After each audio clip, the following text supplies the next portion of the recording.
Bom dia. Aqui nós vamos apresentar a continuação do trabalho, a etapa 2, em relação à detecção e localização de eventos e ações em vídeo com Deep Learning. A nossa equipe é composta pela Carla Cristina Vargas, Natália de Oliveira Gomes e Rafael Gomes Aguiar. O nosso trabalho ele está estruturado da seguinte forma. Temos a introdução, apresentando as principais características de cada versão do YOLO, né, as etapas do trabalho, em que vamos falar sobre a preparação do dataset, dos dados de treino e validação, do treinamento da rede, das métricas de validação, resultados e pontos relevantes. O nosso trabalho ele parte do princípio que nós vamos utilizar duas redes para detectar eventos, na verdade, detectar ações em vídeo usando duas arquiteturas, dois modelos, uma continuação do outro, né, o YOLO V4 e o YOLO V5, porém com duas estruturas, com duas redes diferentes, né, em suas arquiteturas, duas arquiteturas diferentes. Onde a primeira, o YOLO V4, ele possui uma arquitetura Darknet, né, foi lançado em abril de 2020, né, pelos seguintes autores, Alexei Boshovsky e Xinyang Wang e Hong Wan Mark Liao, né? E o YOLO e o YOLO V5, né, que é uma continuação, né, que foi desenvolvido pelo uma arquitetura que possui uma arquitetura, né, criada pela PyTorch, né, que foi lançada em junho de 2020, né, e seus autores, por enquanto, são desconhecidos. Existe um pessoal que trabalha nela, mas em relação à autoria dessa nova arquitetura, ele não foi, na verdade, ela é desconhecida. E nós temos as principais características de cada uma dessas arquiteturas, né? O Darknet possui um backbone com CSP Darknet 53, possui um Nexus que se chama espacial, que é uma pirâmide espacial de pooling, né? E uma rede, né, de agregação. Possui um head, que é uma classe subnet e um box subnet, assim como a versão do YOLO V3, a versão anterior ao YOLO V4, e possui as seguintes ativações: Mesh para o modelo completo e Lake Hello para o Tiny. É, para o YOLO V5, ela é a primeira implementação nativa do PyTorch, possui uma licença GNU, né, uma V3.0. Ela enfatiza a facilidade e a rapidez de treinamento e inferência na detecção de eventos e ações. Possui uma arquitetura com três partes também, muito semelhante ao Darknet, né, que tem o seu backbone, o seu Next, o seu Head. E tem quatro variações de modelos, né, que é o YOLO V5S, o YOLO V... Perdão, quatro variações. YOLO V5S, YOLO V5M, o YOLO V5L e o YOLO V5X. É, para os nossos experimentos, em relação ao YOLO V5, nós vamos utilizar o YOLO V5S. Sobre as etapas do trabalho.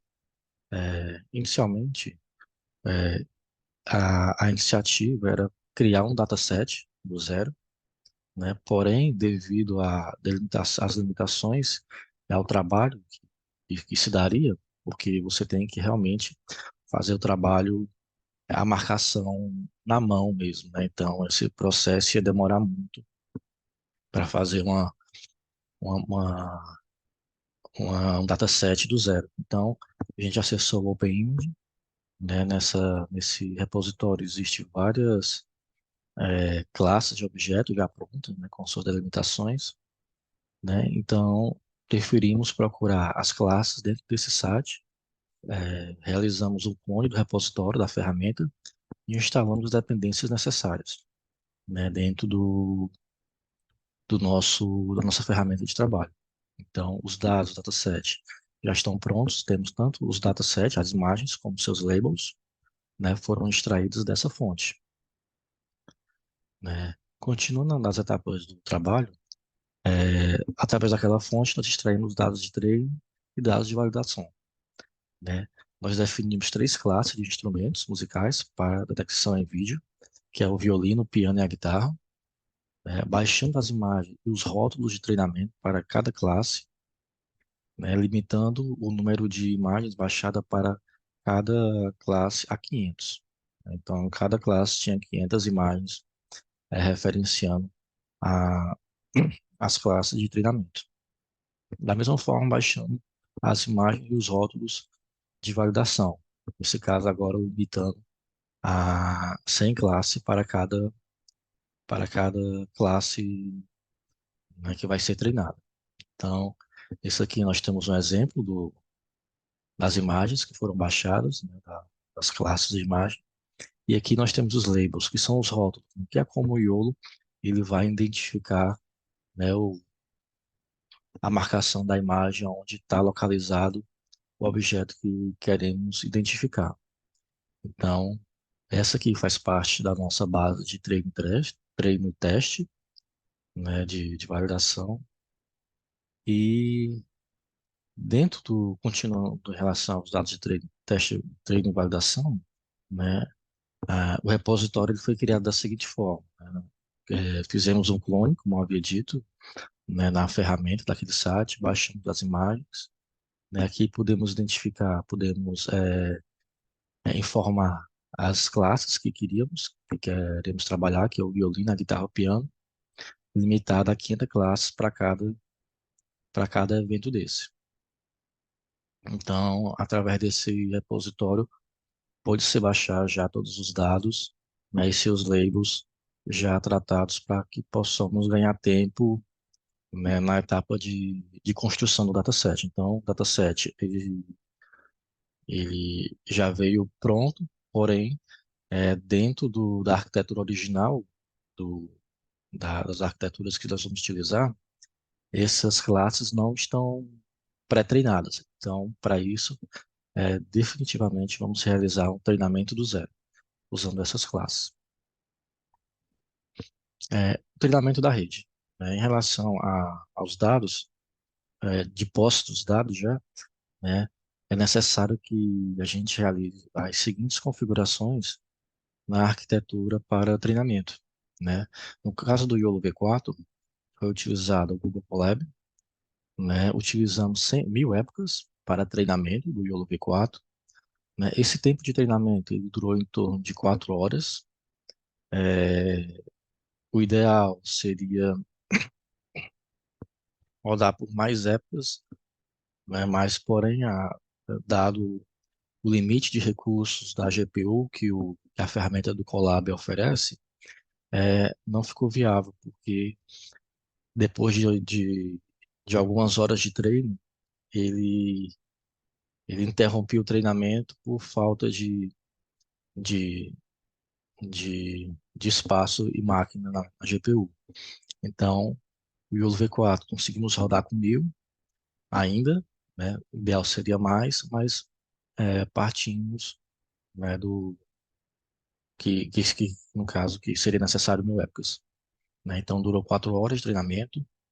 Fizemos os downloads dos dados dos pesos pré-treinados para rodar o YOLO V4 a partir da camada 137. Para poupar tempo, né, é utilizado para o YOLO V4 a transferência de aprendizado, que é uma técnica que eu vou treinar só a partir da camada 137, porque as camadas anteriores ele vai trabalhar com a parte de criar o bounding box, né, aquela parte mais básica. Então, eu puxei essa parte já mais básica, aproveitei, e os dados, né, as imagens, os labels, vão ser treinados a partir da camada 137, que é quando ele vai identificar as novas imagens e fazer o treinamento, né? Essa técnica se chama de transferência de aprendizado, onde você aproveita características de, né, da rede, né, para um novo treinamento. Né? Houve também a configuração dos arquivos do obj, date e obj names. A arquitetura ela é treinada com base nas imagens do repositório Coco, né, que tem na sua documentação, né? Então, as imagens que eu quero que eu usei não tinha no corpo.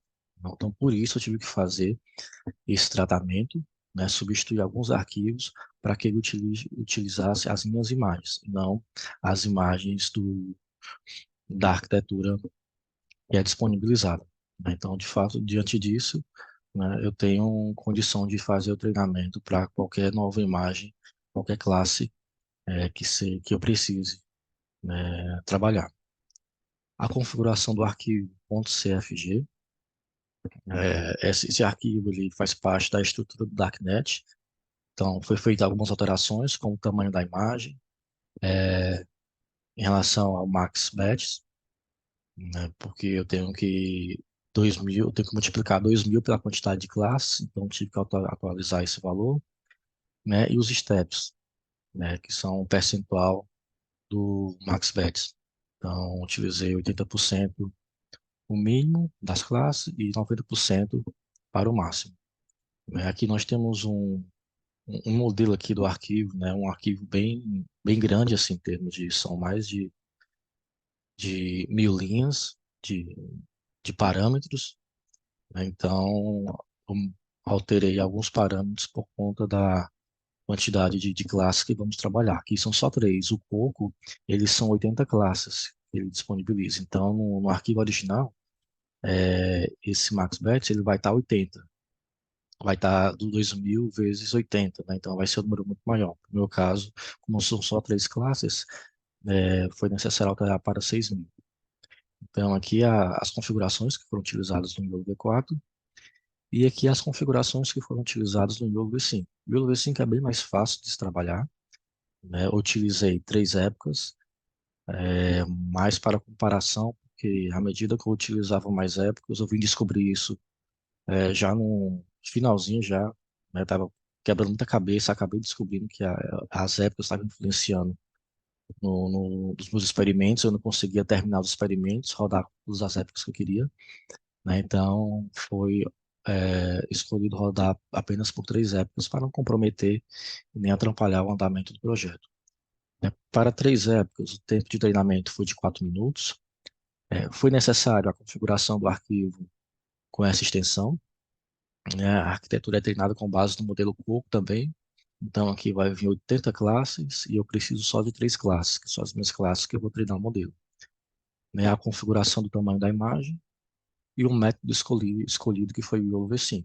Então, diferente do YOLO V4, onde tinha que fazer várias alterações em arquivos, aqui eu precisei alterar praticamente apenas em uma linha de código, né, as configurações necessárias, né? Então, essas foram as configurações na arquitetura para treinamento.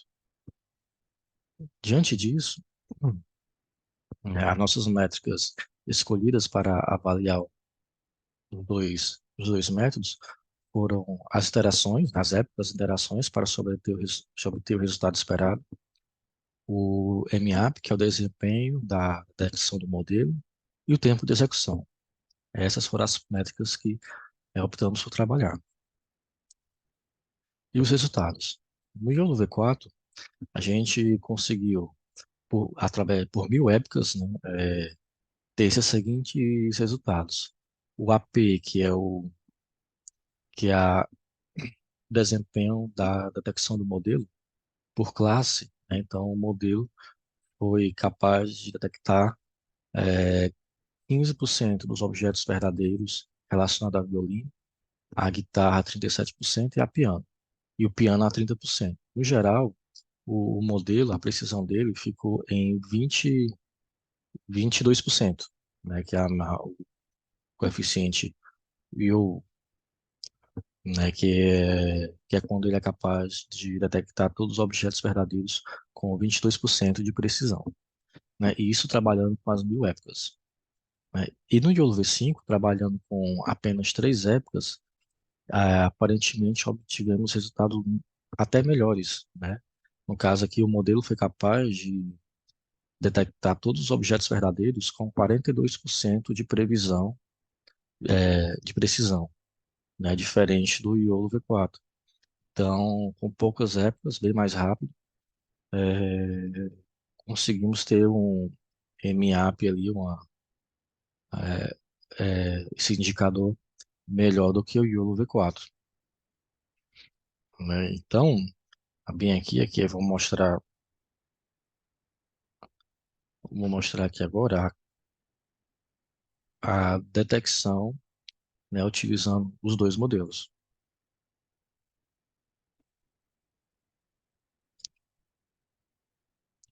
Bom, nós vamos rodar aqui o primeiro modelo, que é o modelo YOLO V5, né? O YOLO V5 com três épocas, ele conseguiu de certa forma que a imagem ela favorece também, né? Tá bem clara a pessoa tocando violão. Aqui ele mudou para o YOLO V4. Vamos rodar novamente. O YOLO V5, né? Com a precisão de 20%, né? Foram poucas épocas. E aqui o YOLO V4, né? Ele conseguiu identificar também, fez identificação. Aqui foi necessário 1000 épocas. E diante disso, voltando para a nossa apresentação, né?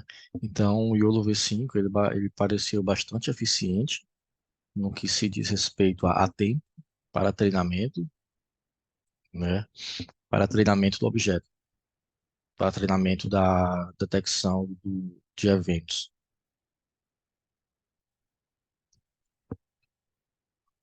E aqui nós temos nossos principais pontos relevantes em relação ao YOLO V4. O YOLO V4 ele possui uma documentação detalhada e é completamente aberto em termos de licenciamento, né? Ele pode ser construído e executado tanto no Unix quanto no Windows e é compatível com diversas frameworks, né, como TensorFlow, OpenCV, OpenVINO, PyTorch, TensorRT, o ONNX e o CoreML, né? Então, são os pontos relevantes em relação ao YOLO V4. Em relação ao YOLO V5, realmente é uma característica do YOLO V5 ser extremamente mais rápido e leve, né? Um exemplo é que o YOLO V5 ele tem um tamanho bem menor, 27 megabytes, em comparação com o YOLO V4, a arquitetura Darknet com 244 megabytes. Né? Com isso, o YOLO V5 é cerca de 90% menor que o YOLO V4. O YOLO V5 ele não apresenta uma comparação convincente, né, em relação às suas descrições, de forma que sejam suficientes em seu site, né, o que dificulta a avaliação de suas vantagens e desvantagens em relação ao YOLO V4. Apesar de ser bastante rápido, né, em termos de detecção, né, era necessário garantir que todas as épocas fossem treinadas, né, o suficiente, a forma de garantir um indicador de comparação de identificação aceitável.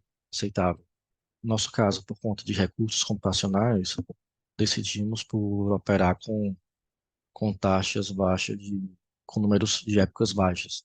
Então, isso pode comprometer em relação a fazer uma comparação mais convincente em relação à eficiência dos dois modelos.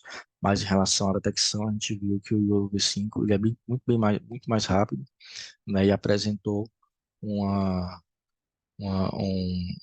um grau de detecção melhor do que o YOLO V4, né, quando se treinou com 3 épocas no YOLO V5 e com 1000 épocas no YOLO V4. Então é isso, esse foi o nosso trabalho. As referências completas estão disponíveis no artigo, né, que vai ser enviado junto com o trabalho, né, e é isso. Qualquer dúvida, estou à disposição, né, nossa equipe está à disposição para respondê-los. Obrigado.